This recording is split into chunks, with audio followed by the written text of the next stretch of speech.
Bones are amazing things. They hold us up, they support us, they make us strong. But bones have other uses. In the past, bones were thrown by diviners, seeking out the mysteries of the future. Now the bones are cubes, made of plastic or resin, but they still reveal things to us. As they fall from our fingers and rattle across the table, the story becomes clear. Welcome to Bone Throwers Theater, an RPG actual play podcast. Welcome back to Bone Throwers Theater. My name's Jeff, and I normally play Jerr Lan. My name is Aaron, and I usually play Sam Feluge. My name is Chime, and I usually play Johnny. Very nice. And my name is Jeremy, and I usually play Julian Illix. And my name is Jordan, and I play the Destruction of Consiglia. Yes, you do. So this episode went places I don't think any of us expected it to. Nope. I had an agenda for Julian, and the first thing happened, and that was it. And I killed his daughter. You did. Yeah. Wasn't trying to. I really wasn't. I was actually trying to protect her. I knew that's going to complicate things. I knew as soon as that boat went over her, she was dead. There was nothing I could do. Yeah, no. It was just the way that it happened. The way the dice fell. Yeah.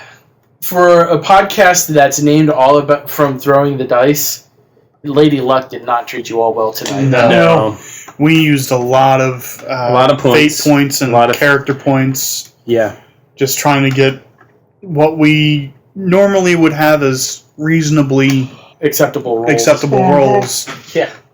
And I don't think I was even very... No, we just were extravagant with the target numbers. No. And, was just... and editing some of the other stuff, like some of the Angel's Guard stuff, there have been times where we have rolled absolutely horrible, like with some of the most awful rolling. Yeah, like you did ever. mention that. But it wasn't like this, where the awful rolling led to very destructive things. Yeah. It was like, awful rolling, oh, this fight takes half an hour rather than 5 minutes. This is awful rolling. Everybody's dead. But I think it kind of fits the tone of the world. Right, I think that's what I remember you talking about early on, was the tone was going to have to be a lot darker and a little bit more sinister when things failed. Yeah.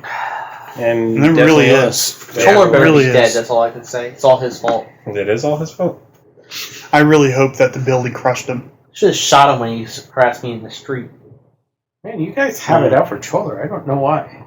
Because he's the evil bad guy. Because he's been harassing me my entire life. I hope you didn't feel sidelined today. No, not at all. I thought you had some of the best story moments. Yeah.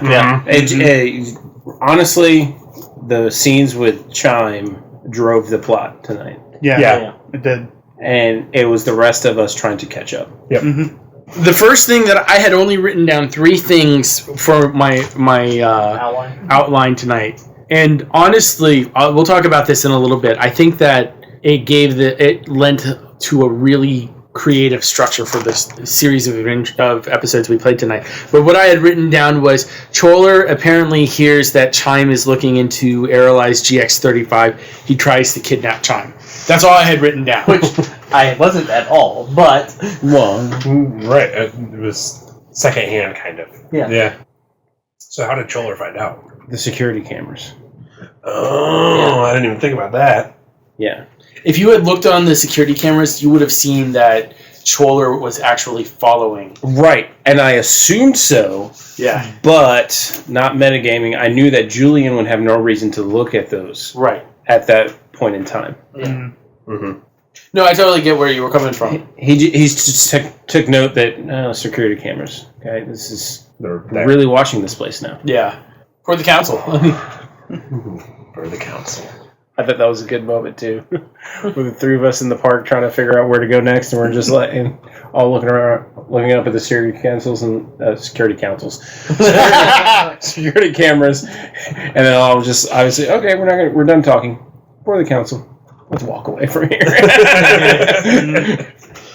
Like last time we played, I had only written about a page worth of material, and I felt like it was good, but it was still a little looser than I wanted it. Maybe it was because we started earlier today and we were all feeling fresher. Mhm. Yeah, that definitely helped. Yeah. I didn't feel like any of our episodes were really drug out like they did The other last time. Yeah. I mean, I don't think they were really drug out. It was just. I think we were all just tired. Yeah. We didn't know It what was we setting it's setting the stage for future interactions, Yeah. which is sort of where I was going. Where what I had planned for Julian to do was even further those interactions. Like on it, the first thing, and we had talked about this in between sessions, in between episodes last time. I had an idea of how to get Jerr to buy in and get him hooked into this, and that was really Julian, with that little to no effort, uncovering some things of his past, and convincing him was like, look, you're trying to hide, you're doing an awful job because people know you and are going to be able to find you very easily. That was really awesome, actually. I loved it because it gave your character, it gave Jerr a real hook into the... It did. It was like, Yeah. it was like, hey, there's no point in fighting it anymore. And I love the idea of that second photo of where I'm just in the background. where you're in the background, But you're the you're the focal point of that photograph. So you were So being spied on. He was making sure that I was in the picture. yeah, so that was a carryover from last time, and then the first thing on the list was, oh, let's find Sam, And then it was after that was going to be, oh, let's find Katari, which didn't even come into play, basically because Because you were looking for me the entire time. I had assumed that when I found Sam, we'd also find Chime. oh right, Yeah. no, instead, Well, as a player, that's what I assumed. yeah, Yes. Yeah. But no, No. they split the party. Well, I mean, Jordan split the party. Did I? no, You No, kidnapped me. no. We split the party. we did. Yeah. You did? Because he's I asked like... for a moment alone and I went home. Yeah. because I wanted to break in. Ooh, that might have gone differently Yeah, if he had waited. Uh-huh. Then we had all met up, and then he tried to be kidnapped. That might have gone very differently. very different. Yes. Jordan definitely took advantage of Johnny heading home. It was like, so you're alone? I don't know if anybody else noticed that. It's like, I think Jordan made a comment about as you walk down the street alone. Or Yeah. It's like, never walk down a dark alley with your GM. as soon as Jordan started to narrate Chime walking, I'm like, uh-oh. Something is coming. Yep. Here comes Yeah. the pain. He even asked me, what's that look for? Honestly, tonight was defined by mistakes. It was. Yeah. The mistake of leaving the group, just assuming that everything was nice and safe and you could do your own thing. The mistake that you thought that, if he just gets noticed, he'll give up. Well, not that he would give up, but that they would Know how to contain know how to Yeah. arrest him. Similar more to the one that happened early at the military base. Yeah. And this ties it into a revelation that Jordan threw in about Julian. Well, we can talk about his power to actually see elementals, which he had no idea of. But since the party was split, honestly, if it were Jerr and Julian there at the time and a conversation had happened, it's like, should I push him up on there? Julian would have been like, no, don't, because he would just destroy the place. Yeah. Because Julian, at that point, knew how powerful the elemental was. Right. Yeah. Yeah, and that all fed into it. It's like this revelation about how powerful Cholar's elemental... How powerful Cholar is and how Driven much and manipulative. shade has weaved his way into Sam's brain. Sam wanted to go after Jerr and follow Cholar, but no, I had to go talk to Daddy. Just because you don't trust me, it's not like I'm trying to hurt anybody. It's not like I'm always. I like how you just cut yourself in. Yeah. Like, correction. But anyway, I like that addition to Yeah. Julian's power, and we discussed this over snacks because Julian has been so fixated on getting these thermal readouts, and this tells him all these. This elemental was here. This elemental was here, and it doesn't seem like anybody else is using that investigation tool, like as in order to track down who's doing what. what if it is actually Julian is the only one that's able to distinguish these? It's like another language, and like other people look at the thermal readouts, and say, okay, that means this elemental was here, and they're like, okay, I don't get where you're getting that from, but you've been doing this. I guess we believe you. Yeah. I mean, everybody else just looks at it and says, okay, there's heat signature there. There's 4 people here. So if Julian had the ability to see thermographically all the time, he'd see all the elementals. Would he accept Shade's help to do that? I don't know at this point. Because that's what it took, was touched by an elemental. Ooh. We already established that Shade is not the angel. Yes. Yes, we did. There are angels of death, but It's true. I will point out this is that what happened with your power actually followed a theme that was established earlier.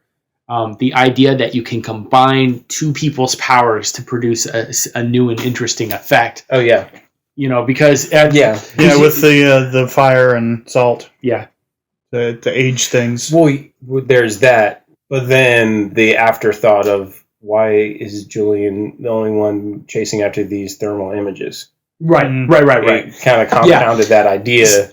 Exposed part of his power that even made Julian wasn't aware of. But Yeah. because someone had to have been at least keeping an eye out on the thermal activity, and otherwise, they wouldn't have.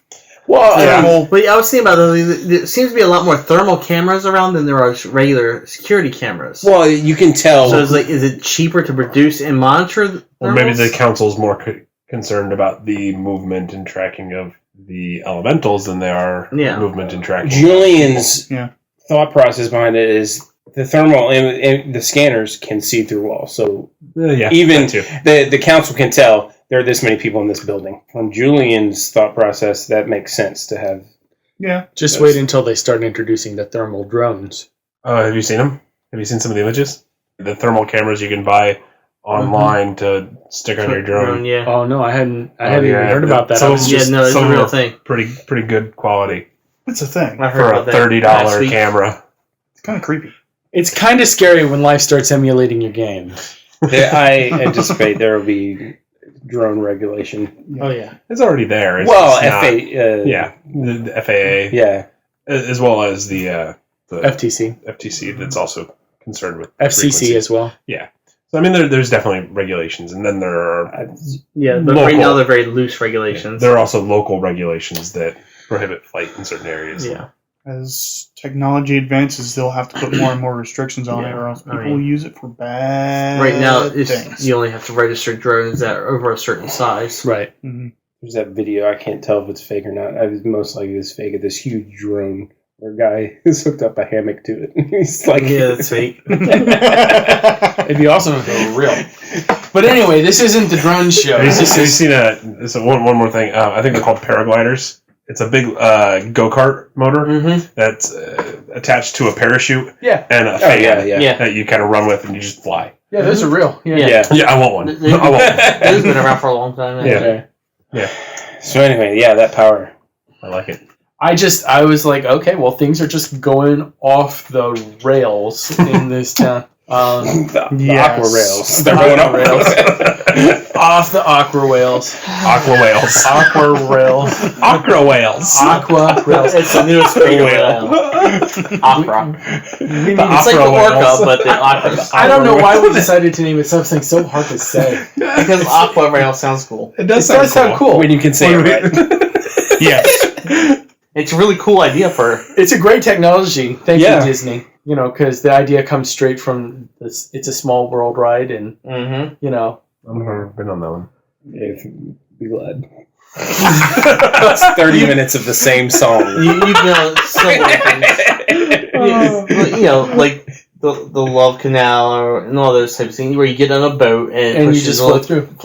It's like the movie one that they have in the Hollywood theaters. The Hollywood show where you flow through and they do classic scenes from movies like Alien and Singing in the Rain and that's why that joke in The Lion King is there. where Zazu starts to sing, "It's a small world," and he's like, "No, anything but that," because that's the song. It's not uncommon for people to get stuck on these rides for very long periods of time. Yeah. The Pirates of the Caribbean is another one of these water rides where you just. But at least each scene is different. Literally every single time we would walk near water on the cruise, Elizabeth would start singing the theme song from Pirates of the Caribbean every single time.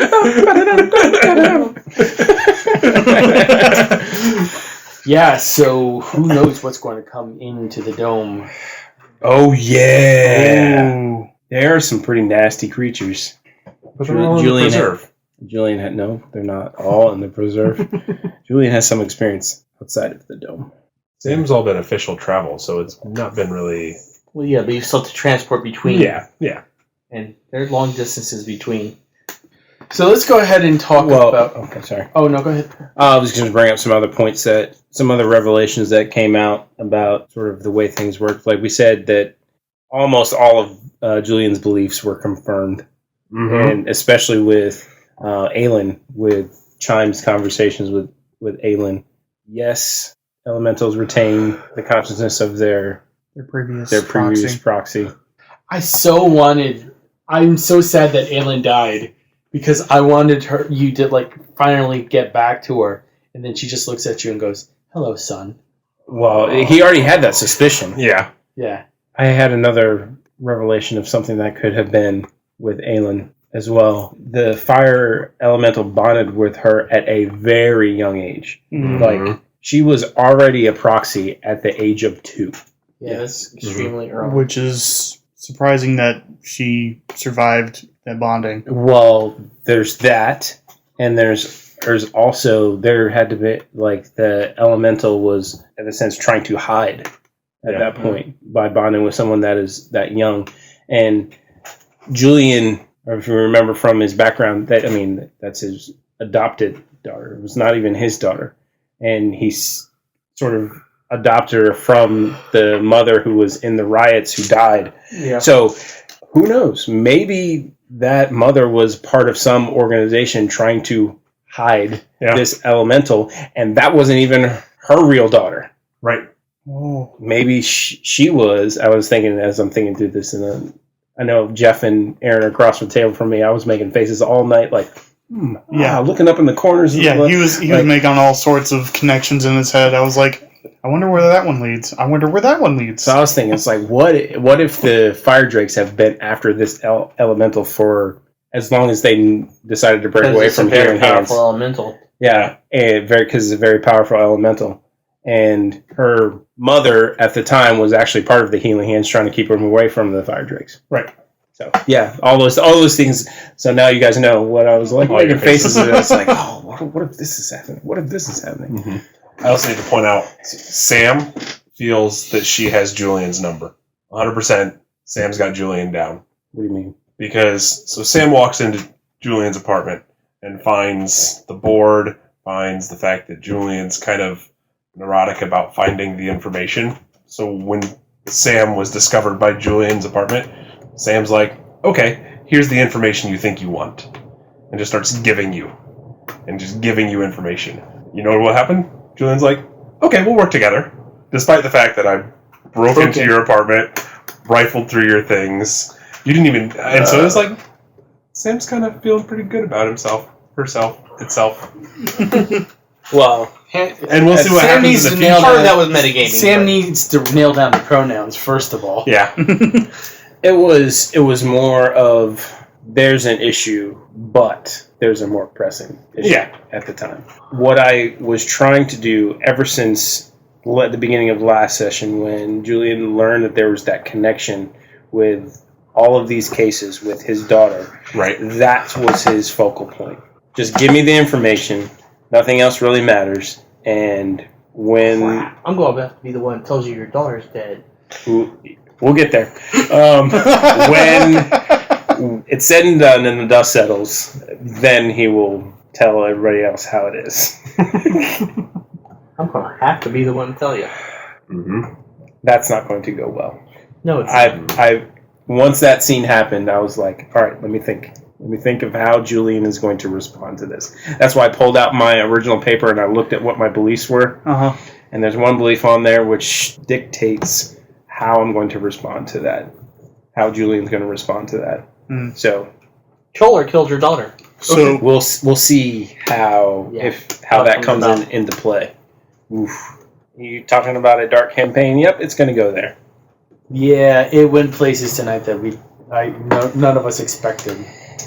I mean, we talked about this beforehand. I have always expected something epic, catastrophic, life-changing to happen with the Aqua Rail. Because it's such a focal point of the city. yeah. Yeah, and honestly, like, a lot of the descriptions of what happened in the dust cloud and everything sweeping through was completely inspired by 9/11. Mm-hmm. You know, like the wall of dust that was just moving down the streets of New York City. Yep. And I guess the crowds of people just standing there and looking at the destruction as it's happening. You just don't know what to do in that situation. Right. Yeah. So you just stare at it. And there is a certain type of people that would rush in Yeah. to do whatever they could. And I would imagine military police would be the Probably that on kind of that on that list. And honestly, Jerr would be one of those kinds of people too, but he just was climbing out of. I kind of like the way that happened. We've talked about all getting all together as characters, and I mean this is the most we've ever. Yeah. This is the closest you Close got. we've got. We had 3 people together, almost 4 but it was like 10 minutes too late. Yeah. But I kind of like the way that it happened. That it got split up again, because just the imagery of that last scene Seeing where it we from left, so many seeing it different- from different perspectives, seeing it right there, ground zero where Chime was, and then Just trying to escape from it. having Jerr be in the underbelly of this destruction and it sweeping him away, and then him coming out like miles away from where it is, and then looking up at the skyline and seeing it, and then halfway across the city, just standing there in awe at a window looking at it. Yeah. Very good. Very good visuals to wrap up an episode. I loved the fight that you had, the struggle just to survive in the crushing water. Yeah, that was a pretty epic struggle. Yeah. I almost didn't make it. No. Your character nearly became bone jelly on the top of the sewer. Yeah. So I'm bringing next time. Bone jelly. Isn't that called bone marrow? Yeah, marrow jelly. Yeah. It was a great way to end the session, and it changed the game. Like the whole night, the first few episodes, it was really kind of hard to figure out. We're groping along, trying to figure out what's going on. Who our characters are, how they respond to situations. And I think we had the same thing with Terra Proximus and Angel's Guard. Well, the difference is there was a disconnect between what was getting set up and what was actually happening. Like, we were talking about how dark this campaign is. Well, truly, it hasn't gotten dark yet. We were just seeing all the setups for all the dark things that were happening. But everything that happened was still pretty neat and clean in the previous sessions. Tonight, it was dark and it got dirty. All the dominoes fell down. Quite literally. Literally, we were in the sewer. And that I think that's fitting for, like, we were in the sewer, but the dealings that had to go on, the actions that had to go on, got just as dirty. Yeah. Sam threatening to kill the 7-year-old. Yeah. Oh, that was a great moment. I will say that And then saying he's going to teach the 7-year-old how to kill. Yeah. I will say that this set of episodes was really an opening with Jerr Lan, because you convinced him to stop hiding and join you through evidence of him being well documented everywhere. It really pulled him in, and it freed him to start doing things rather than hiding from doing things. Yeah. I think across the board tonight, I may just have a very overactive imagination, but like the visuals that were coming scene after scene with this. Mm-hmm. Like for me, I was just like, wow, this is really good stuff. Even just the visual of Sam just being in Julian's apartment, just like flipping through like Papers and- his stuff. Uh-huh. Yeah. I mean, that was great. Like he was like casually just The fire dome, the being held captive in the sewer or the warehouse. That was great. Oh. Jerr having to swim his way through, Oh yeah. like That was cool. some really, really good stuff. Yeah. To assist with the Sam flipping through the stuff, I don't the image that I have in my mind. I don't know if anybody's ever seen 1 Hour Photo. Yes. The Robin Williams. That's an movie. amazing It's movie. super creepy and like, but I never saw the whole thing. But from what I remember was he would sneak into the people's houses of the people who had submitted the photos to, and he would just kind of rummage through things like. He would like take some pictures of their house without them in it. Yeah, Like- and that's kind of what I pictured Sam doing, just kind of like walking through and picking things up and looking through. not really disturbing much. No, not trying not to leave a trace, but Yeah. that's kind of what Very I creepy. pictured. Mhm. And then Julian running frantically through the hospital. Yeah. I really want to see that scene of just him running through the hospital and just at the last second just taking off the thing and just walking nonchalantly around the Just corner. coming around the corner. So guys, It's like the scene from Mission Impossible. Yes. Where he's running through the military, blasting his way through, and he gets to the door, and then he like slows down and is like casually but still with purpose walking through, and he's giving orders and telling people what to do. And then he walks outside and immediately changes all his stuff so he doesn't look anything the same. one thing I want to swing back to is the conversation that Yeah, Aelin had with Chime, that was an excellent scene. where she was telling him about what her and Abel were actually doing. Yeah. Did you understand what was going on there? They're actually slowing down and speeding up time in a general In a location. bubble. Yeah. Oh, to reference it, how it was put in Stargate, a time dilation bubble. Yeah. Mm-hmm. So it's like, so they just snap up and so that was what was happening with the safe. Yeah. Was that they were putting up the bubble around the safe for the cracker to go through as many combinations as they could. And they just Sacrifices must be made. Mm-hmm. So that Cracker knew that he wasn't going to come out of it. Maybe he didn't, but Just depending on how which of the combinations he got. Well, yeah. Yeah. If he had been able to find the right combination, he would come out alive. The safe was still locked when he died. So it makes you wonder, were Was there it? multiple crackers? He was the body on the floor, and the safe was locked when he Well, went yeah, back. multiple crackers. So they had him try it until he died, and then the next guy try it. And yeah, apparently was successful. I like that. what I imagined happened was he opened the safe and Choler was standing in the bubble with him. Wow. Mm. And fried him. Yeah. And then Choler killed him and then hit him on the head and then had the kids age the body so nobody could tell what happened.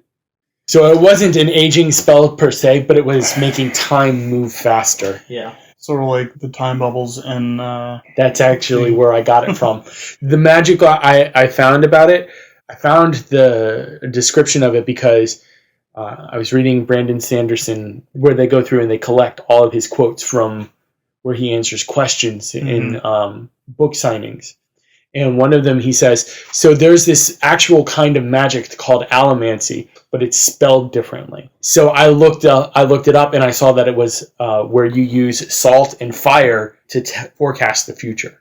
And so that's where I got the idea of, well, we've got an earth elemental who could make salt, and we have a fire elemental, so we could combine those two powers. We could have like a time dilation effect. There was another thing that we talked about in between is a theory of why, I guess, certain elementals have manifested in the way they do. Because I thought it was an interesting contrast that as a player, when we found Abel, I was halfway expecting to have to... I mean, we did have to persuade him, but to even acknowledge that his father wasn't Yeah. Choler. But that wasn't the case. Mhm. And it was like, then you also said the elemental that was more passive. But then we sort of commented after in between episodes, what if it's the more hosts a elemental has had, obviously since they retain the consciousness of that host, the more personalities and more crazy character traits they develop.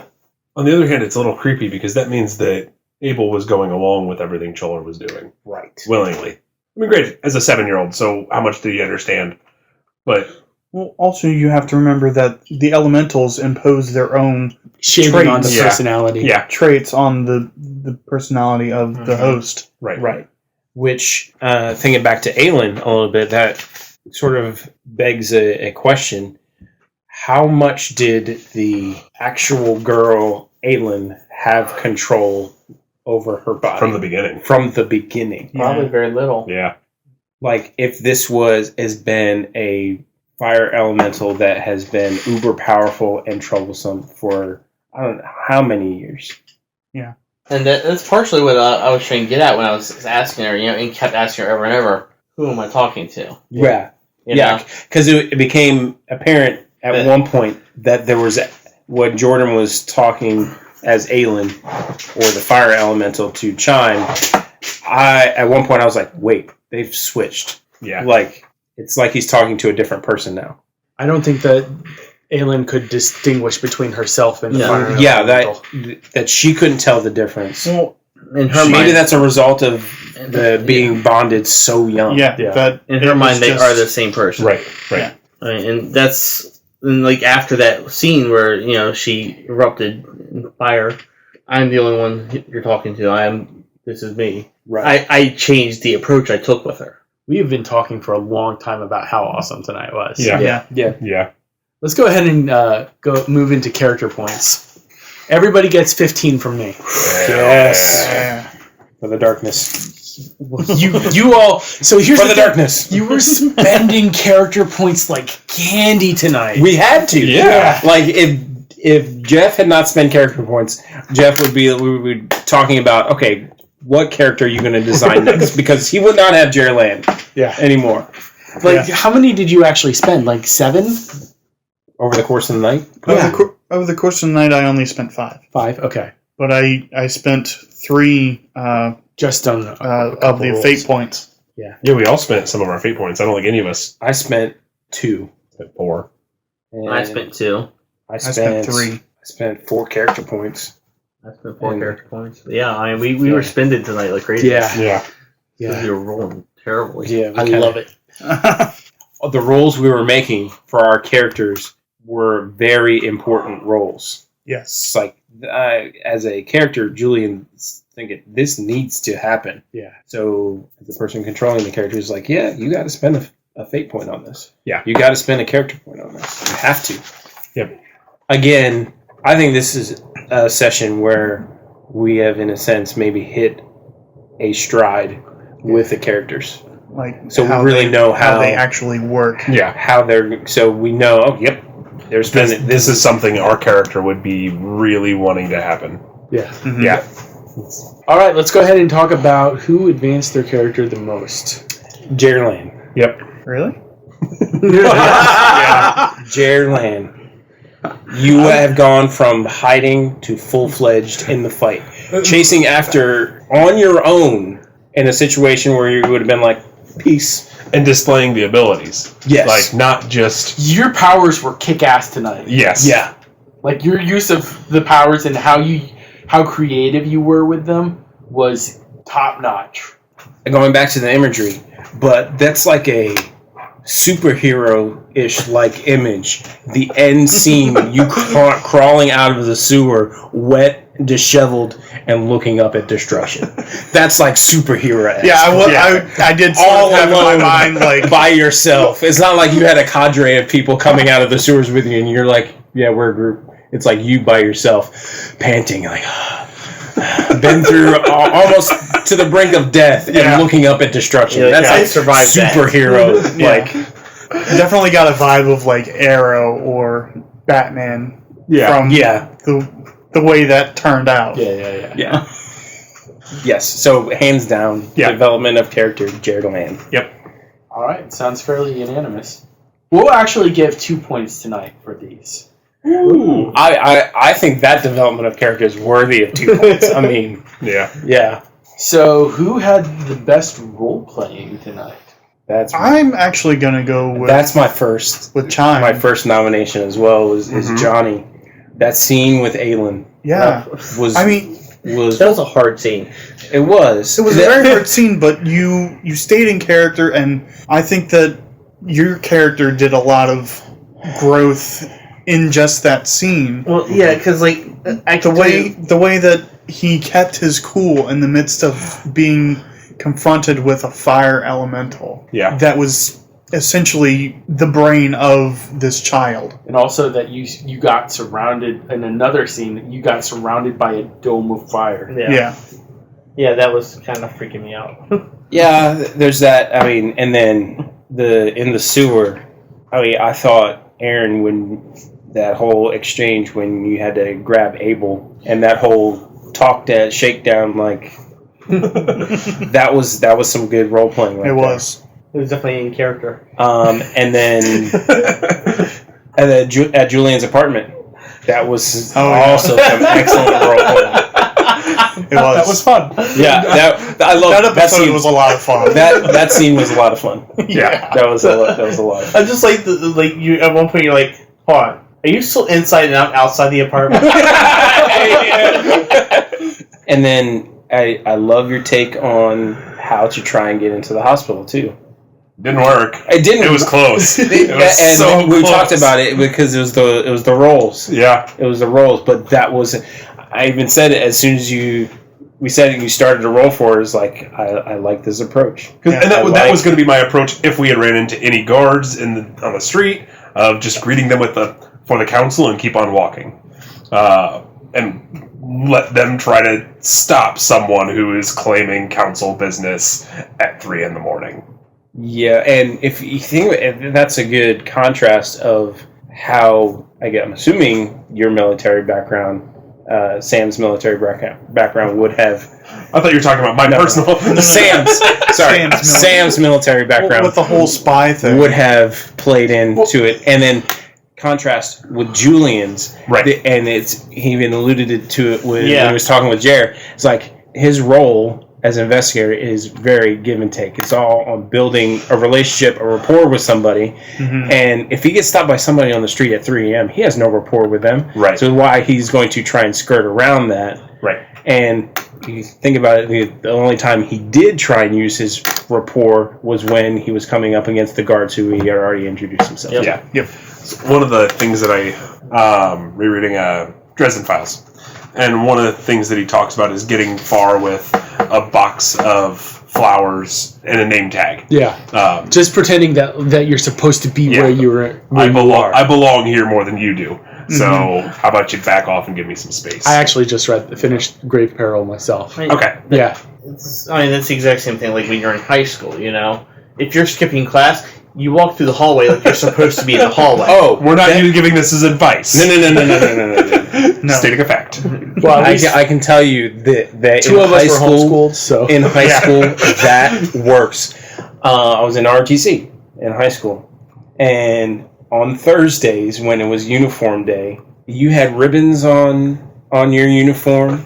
You had like your drill team like rope on, and you're walking with not your regular flight cap, but the officer's cap.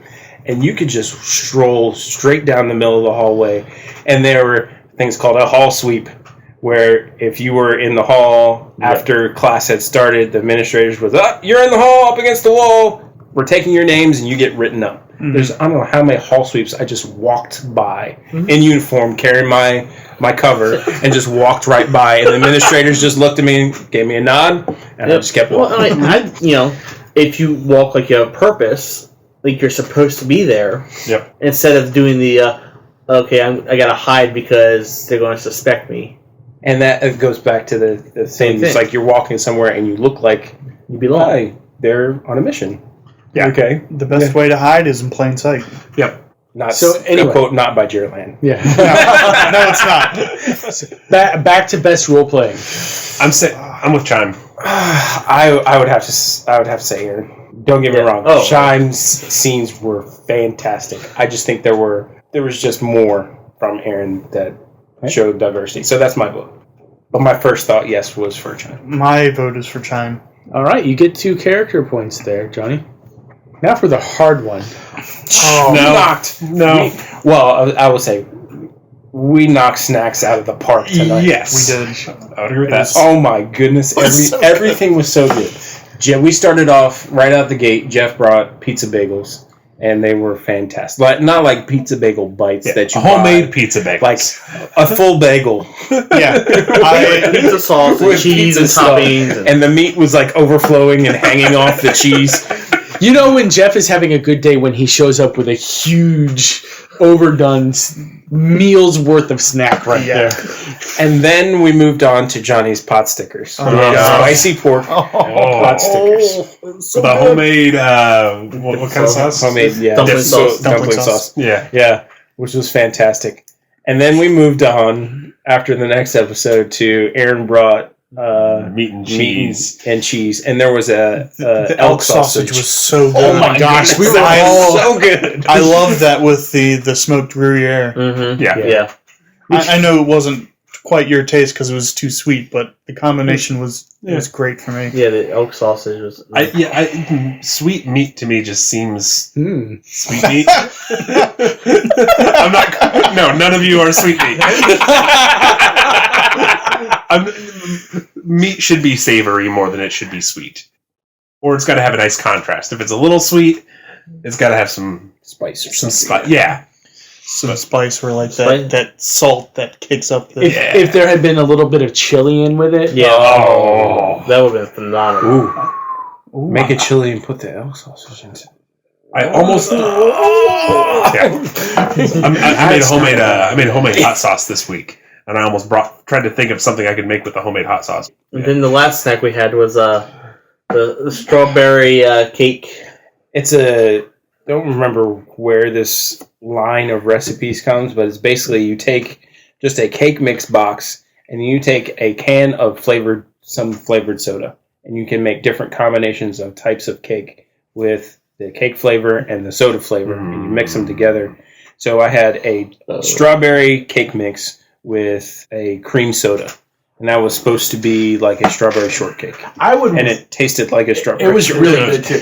I would bet that a chocolate cake with root beer. Yes, that was one of them. That was one of them. That would be The good. only problem with it, it was delicious. The only problem was it was very crumbly. Vanilla cake with orange soda. I could go for this. Yeah, orange cream. Yeah, I'm trying it.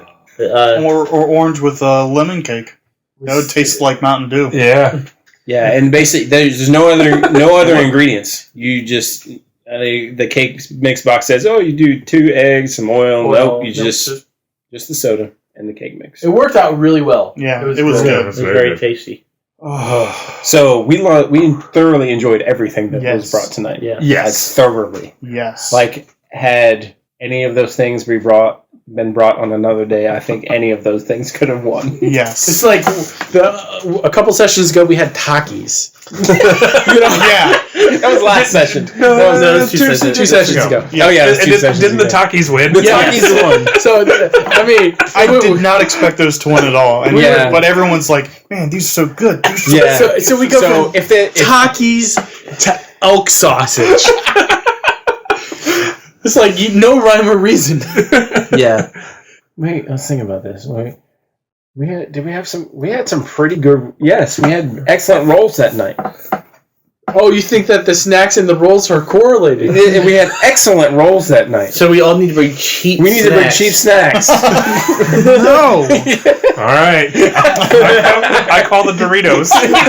Cheap snacks, and we'll have excellent rolls. We break out all our luck on the snacks. Our rolls are going to be awful.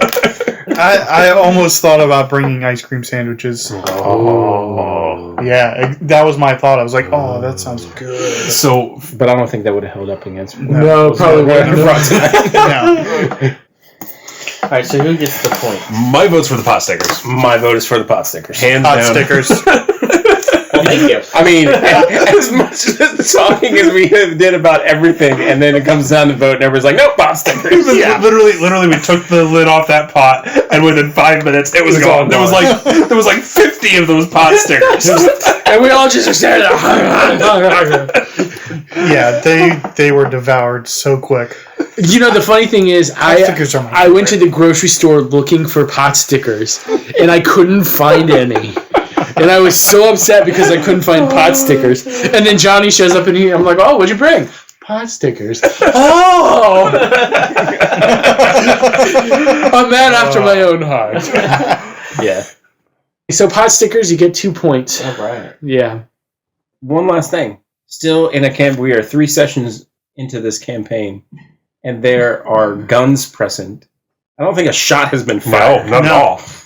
But again, I think some of that is, again, because of the police state that we're living in, shots fired are probably a pretty big deal. Yeah. I mean, because I don't think just anybody has guns. That's the impression I've gotten. It's not like... I think the only 2 guns have been brought out. It was ours. One. Katari and then Julian. Yeah.